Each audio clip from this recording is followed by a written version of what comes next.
60 secondes, pratique. Raphaël Renaud présente le Club des Adaptophiles, des histoires inspirantes autour du monde.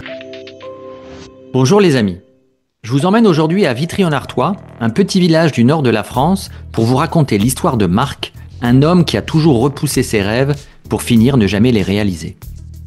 Marc était passionné par l'Égypte.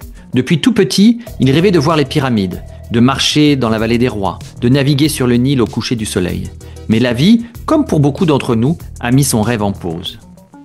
Toujours une raison valable pour repousser son voyage. D'abord, il faut économiser pour trouver un toit pour sa famille.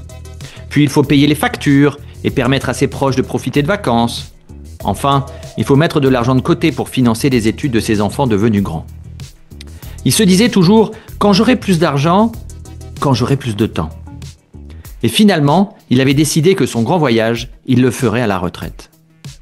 Mais voilà, quelques mois après avoir enfin quitté le monde du travail, Marc a appris qu'il avait un cancer du poumon. Il nous quittait sans avoir jamais foulé le sol de son Égypte tant rêvé. Cette histoire, c'est un peu la nôtre. On repousse toujours nos projets, nos rêves, en pensant qu'un jour, on prendra le temps.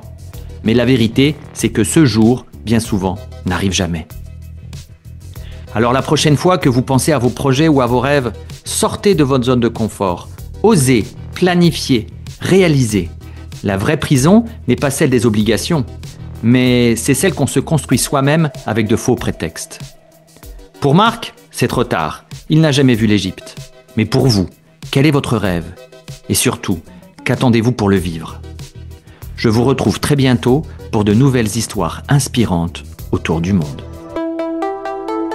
C'était le Club des Adaptophiles, présenté par Raphaël Renaud. Françaisdanslemonde.fr